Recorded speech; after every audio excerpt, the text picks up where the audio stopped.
There are landscapes not drawn on maps, terrains of emotion, memory, and thought. Carl Jung, the Swiss psychologist and philosopher of the unconscious, spent a lifetime charting these invisible geographies. He understood what many overlook, that we do not merely live in cities or countries, we live in states of mind, in emotional rooms, in stories we tell ourselves and cannot seem to escape. Some of these places nourish us. Others Jung warned trap us. They become inner prisons, subtle and self-constructed, where the soul gradually loses its vitality, its clarity, and its capacity for renewal. In this journey, we will walk through 7 of these psychological territories, 7 places Jung urged the soul never to dwell. Not because these places are inherently evil, but because to stay too long is to abandon growth. Each space is familiar. Each holds a lesson, but none are meant to be home. The first, the house of denial where the shadow rules in secret. Imagine a house made of mirrors, where every reflection is a distortion, and yet the inhabitant insists it is truth. This is the house of denial. Jung taught that each of us carries a shadow, those parts of ourselves we'd rather not see. The rage, the jealousy, the greed, the pain, the fear, but also the power, the creativity, the desire, and the truth we've been taught to hide.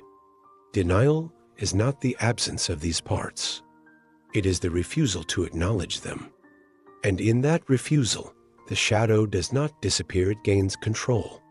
It influences us from below, like a puppeteer pulling strings we pretend aren't there. People living in denial often blame the world for their suffering. Their repeated mistakes are bad luck.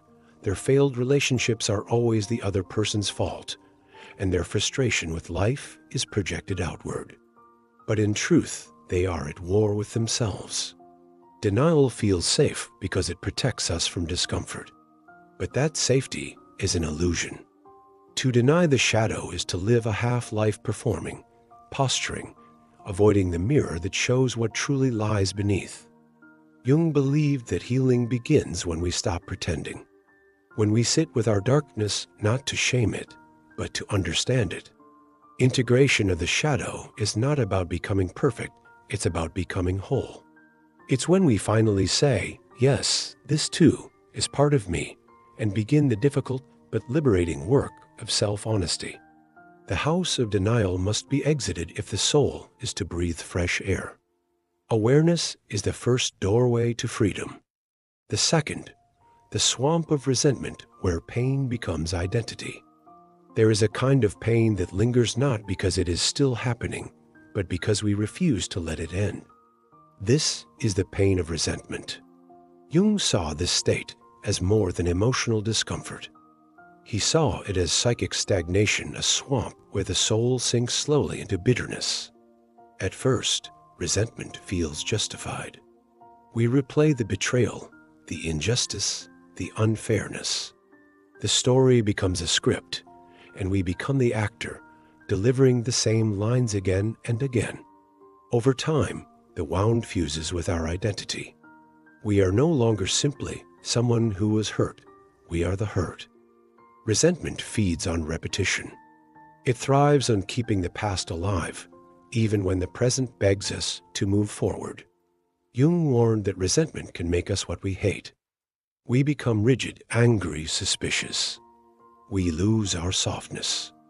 The shadow returns, now cloaked in righteousness. We call it justice, but it is really bondage. Forgiveness, to Jung, was never about excusing cruelty. It was about liberation from the past, from the role of victim, from the endless loop of grievance. To climb out of the swamp is to choose transformation over identification. It means asking, what can I learn from this pain? What must I release to live fully again? That is not forgetting, it is alchemy, turning lead into gold, as Jung might say, extracting meaning from suffering, and choosing, finally, to walk on dry ground. The third, the prison of guilt and shame, the inner courtroom without mercy.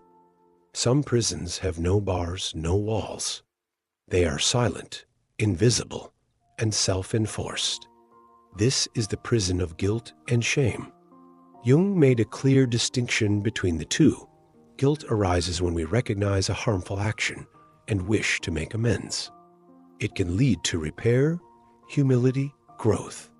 But shame goes deeper. Shame says, I am the harm. I am the flaw. I am unworthy of love. Shame does not ask us to change behavior, it asks us to hide ourselves.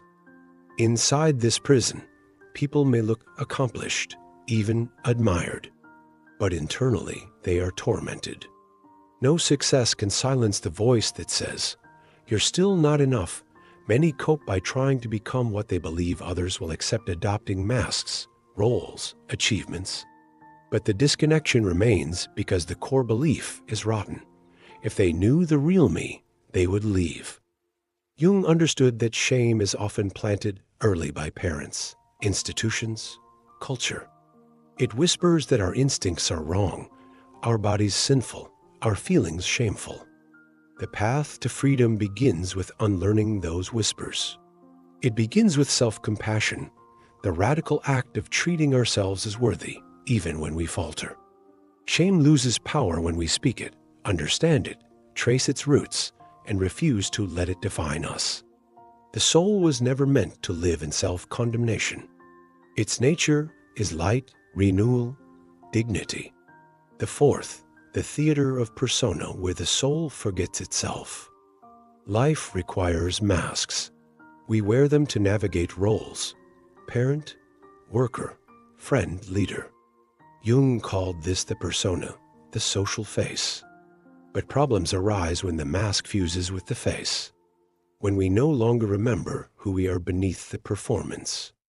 In the theater of persona, we play the roles so well we forget they're not the whole truth. This space is seductive. Approval feels good. Validation is addictive. We tailor ourselves to expectations, polished, pleasing, predictable. But deep inside, something rebels. The soul grows restless. Depression, fatigue, anxiety, these often emerge not from failure, but from a quiet betrayal of self. We are not exhausted because life is too busy. We are exhausted from pretending. Jung urged us to peel back the layers. Authenticity, he said, is risky. It invites rejection, but it also invites real connection. To exit the theater is not to reject all masks. It is to stop believing the mask is the person. It is to ask, in stillness, who am I when no one is watching? The answer is where the soul lives. The fifth, the labyrinth of overthinking, the mind's beautiful trap. The mind is a marvel. It solves, analyzes, plans, protects. But when overused, it becomes a maze, a looping, restless, anxious place where clarity disappears.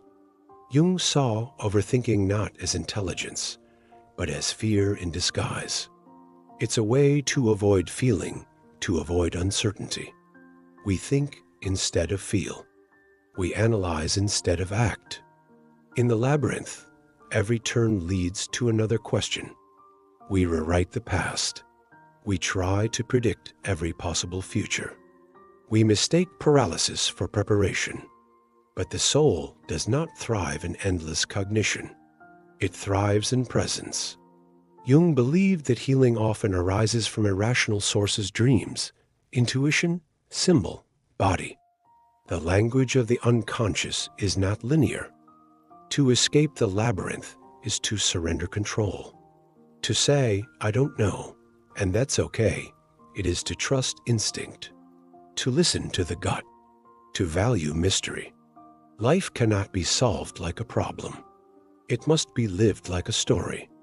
The soul speaks in poetry, not equations. The sixth, the desert of isolation, where connection is feared. Solitude can be sacred, but isolation, prolonged, fearful, avoidant, is a desert. Jung knew that while wounds often happen in relationship, so too does healing. Yet many retreat after hurt.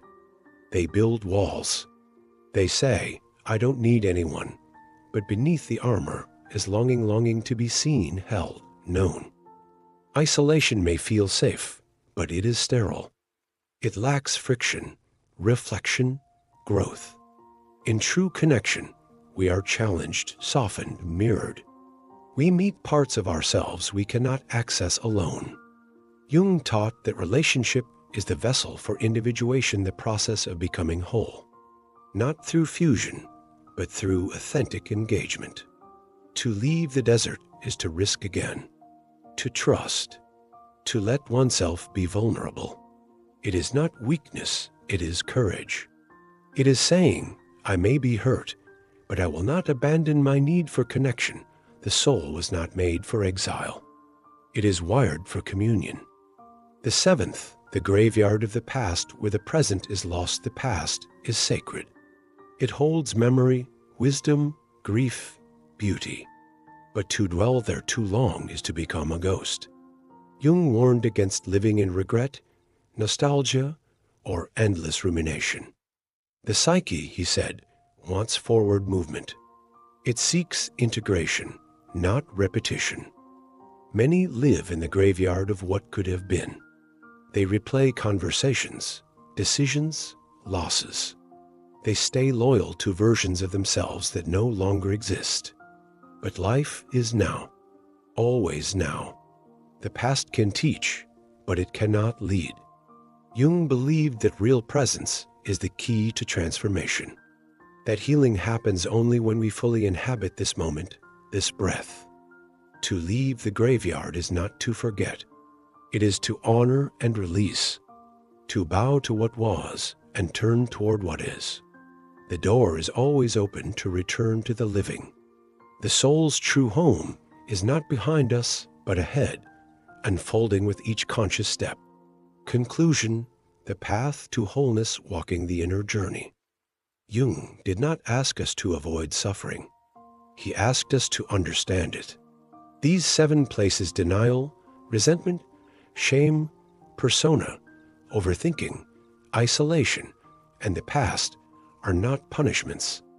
They are invitations. Each holds a lesson about what it means to be human, but they are not homes. They are chapters, not conclusions. The journey of individuation, the becoming of the true self, requires awareness, courage, honesty, and grace. It means choosing presence over illusion, connection over fear, wholeness over perfection. The soul does not want safety. It wants truth. And truth, while often uncomfortable, is the only path to freedom. As Jung wrote, your visions will become clear only when you look into your own heart. Who looks outside dreams. Who looks inside awakes. Let us then look inside. Let us awaken. And so, we arrive at the end of this journey, not to close the book, but to open a deeper chapter within ourselves.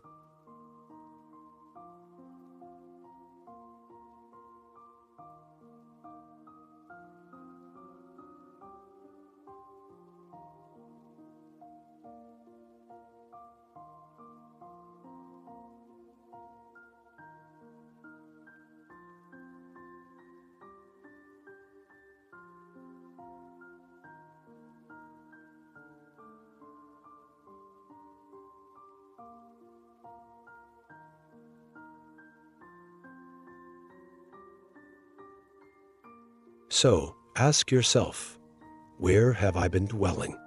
What have I avoided, protected, or clung to? And most importantly, what am I now ready to release? The soul longs for truth. It longs to feel, to love, to become. But it cannot thrive where it is chained. May we each find the courage to walk out of the prisons we have called home. And may we, step by step, reclaim the wild, whole, radiant self that was never lost, only waiting. Thank you for walking this path today. May you walk forward with greater clarity, deeper compassion, and an unshakable sense of your inner worth. Until next time, stay awake, stay true, and never stop becoming who you really are.